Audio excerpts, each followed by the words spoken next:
Magandang umaga din po, sir. Opo. Ma'am Christina, natanggap po namin yung mensahe niyo po sa aming page po.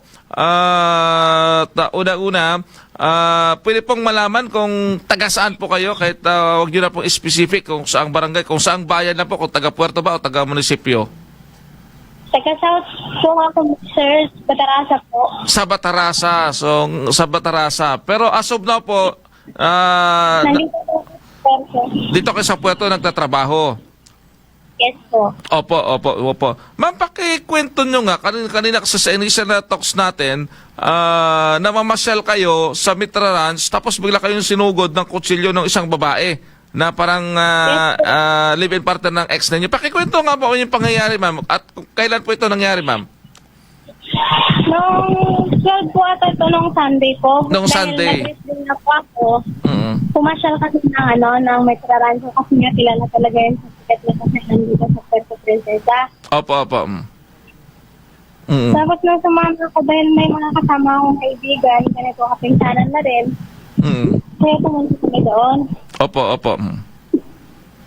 Bali, nandun po nag-work yung isa sa yung ex ko po na hindi ko na po banggitin yung Opo, sige po. Opo. Staff din po yun doon sa Mitra Rancho. Mm. Oo naman pa ako inaasahan ganun pangyayari kasi nga, pumasyal lang talaga kami doon para magpahangin. Mm. Ganun. Pero nang ganun yung ginawa ng kanyang pinakasama. Mm. Paano pa kayong sinugod ng kutsilyo, ma'am? Ay, ang una po is, papasok na kami ata doon sa, papasok na sana ako doon sa paakit na sana ako sa zipline. Mm-mm. And then, narinig ko na lang na sumigaw siya, hinila niya ako sa likod, hinila niya din yung buhok ko, tapos doon nga, inawat na kami, ganun-ganun. Hinayaan ko po yun kasi narinig ko na buntis daw siya, kaya hinayaan ko na hindi ko siya gantihan. Pero nung maraming salita na siya na binitawan na masasakit, kaya ganun na rin po yung nagawa ko sa kanya, na iganti ko rin yung sarili ko. And then, hindi pa rin siya tumitigil. Ganun, pumunta sila sa kusina, doon sa pinitirhan nila banda sa zipline. Kumuha ng kutsilyo po. At ganun nga, papatayin daw ako. Okay. So, yun pong pagpunta nyo po doon, yung ex-boyfriend nyo po ba, nakaharap nyo? O, kasi baka nagselos eh. Hindi po, kasi ang pinunta talaga namin doon, sabi ko, is yung mga pinsan niya. Bali yung kasama ko, pinsan po ng ex ko. Sabi ng kaibigan ko rin, yan ka na muna sa Kubo, magpahinga ka na muna, bali hindi ako pumunta doon. Banda sa may zipline dahil doon ang kanyang pinipirahan banda. Sabi nung matagal-tagal na, sabi ng best friend ko, halika na, sama ka na sa amin. Hindi naman kami nag-usap ng ex ko na kung may nakita man siyang pangit, pero nakaraan pa nga lang kasi galit na po yun yung babae sa akin. Kaya hanggang ngayon, hindi pa rin siya nakaka-move on sa mga nangyari dati. Oo, yung pinagot, may dati pala siyang galit. Ano po ba yung dati niyang kinagagalit sa inyo? Dahil niloko daw po namin siya. Pero dahil nga po, ay umiwas na ako kasi mali ko na ganun nga niloko namin siya, pero iniwasan ko sila, lumayo ako, bali half year na rin ang nakakalipas, tapos ganun yung pagbalik ko doon sa Mitra Rancho, ganun yung pag-atake niya sa akin. Okay. Ibig sabihin po, sino bang nauna? Yung babae, kasi kung niloko nyo siya, ibig sabihin may relasyon na sila nung babae, tapos nagka-relasyon kayo. Pero mas nauna po akong nakasama ng lalaki kaysa sa kanya. Oh, so kayo muna nung lalaki, nag-live-in din kayo o ano lang, boyfriend lang? Nakasama ko rin siya ng mga ilang linggo or isang buwan din po ata yung gano'n. So isang buwan din kayo nag-live-in ng lalaki? Yes po. Tapos Tapos, Maynila yung babae, kaya pumunta dito. Doon tumuloy sa kanya, kaya ako umalis doon sa pinagtitirahan ng lalaki. Pero, ibig sabihin, habang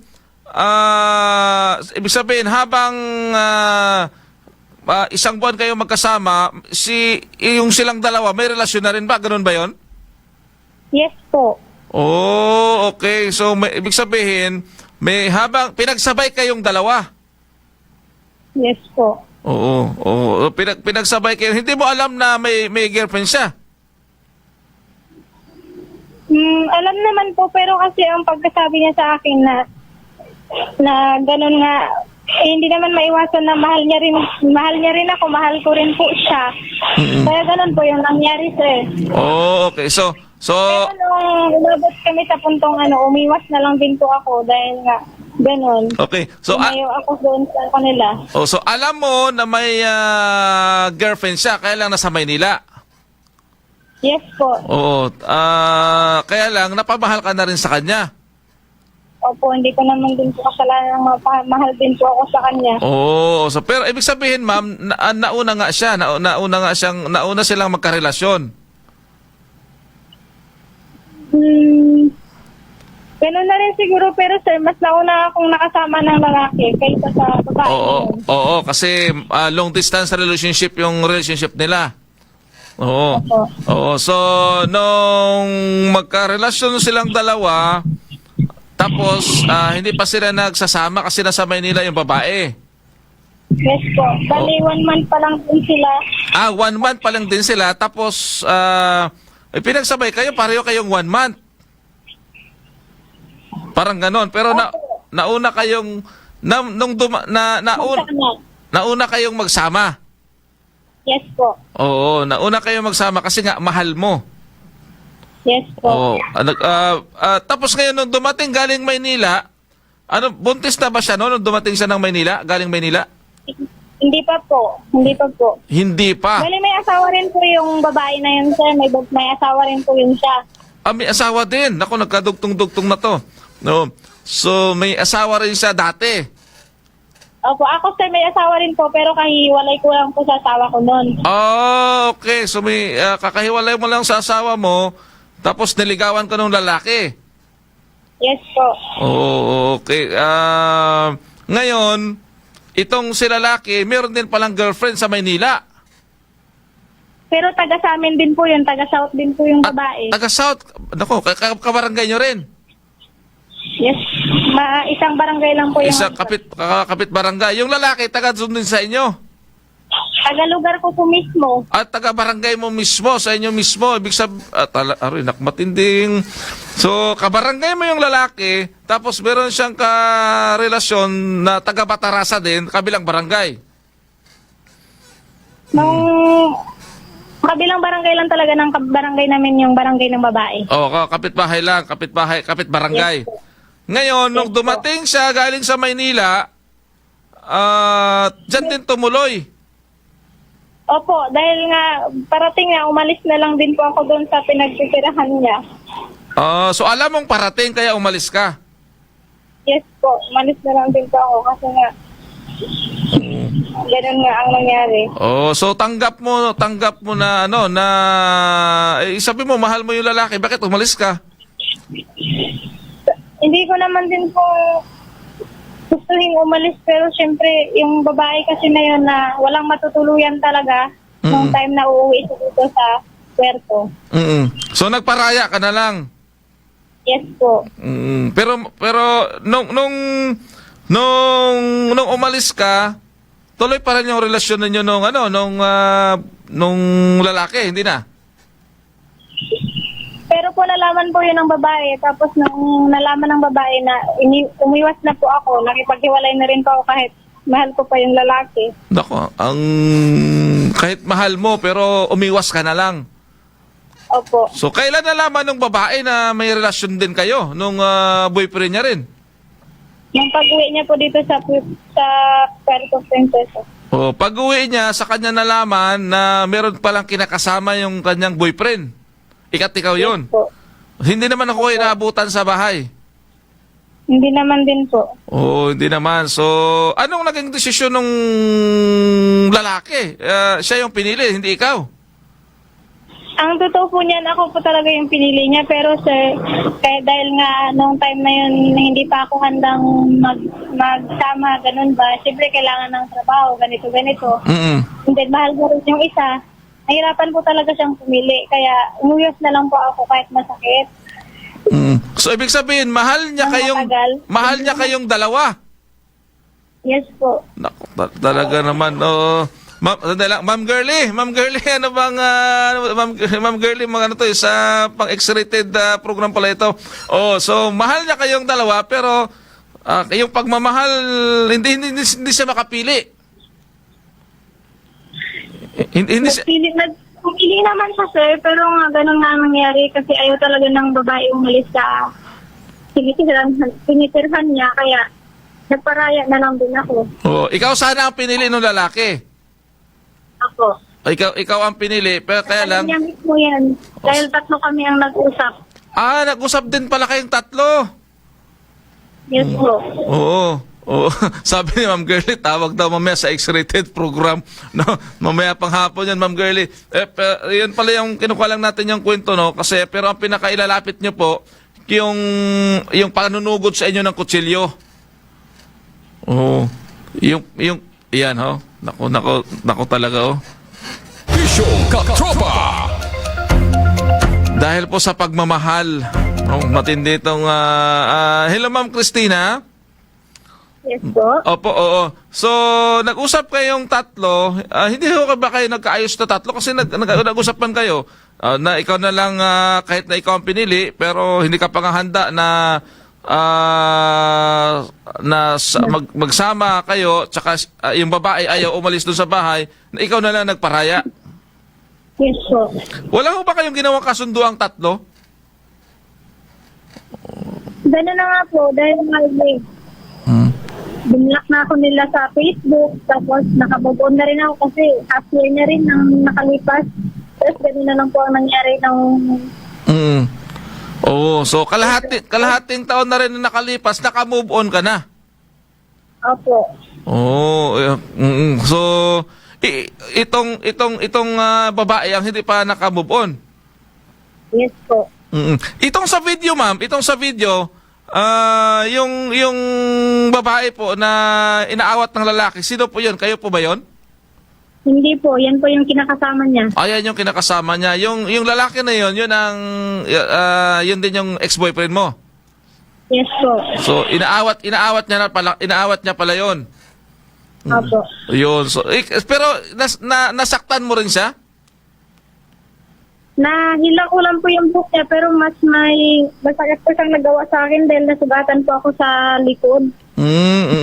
Nasugatan ka sa likod. So, yung isang babae, yung dalawang babae na yon, yung sa kabilang dulo, ikaw yung kabilang inaawat.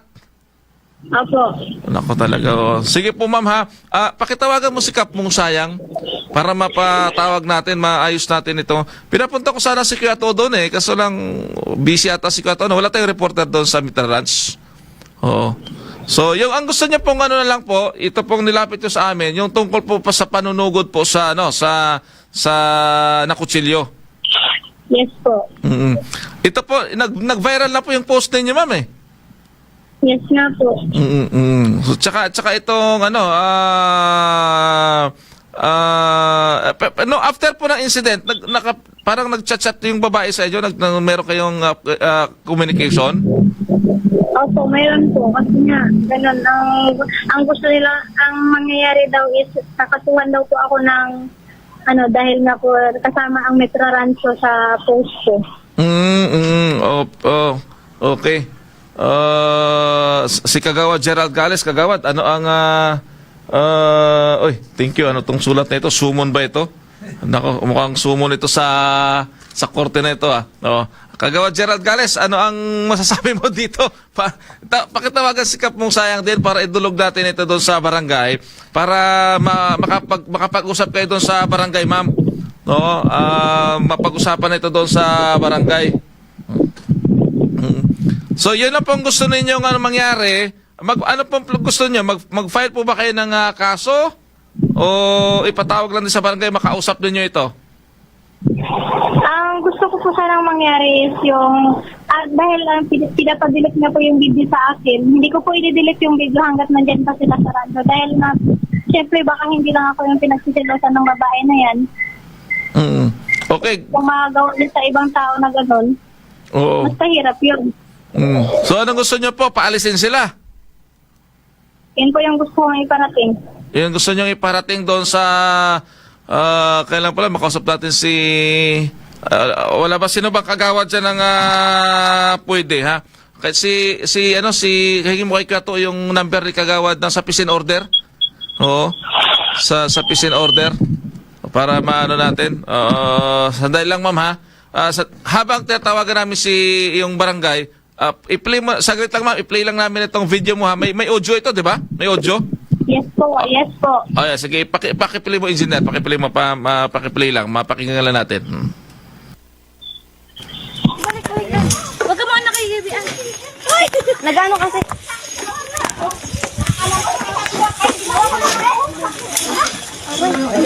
Isa mo.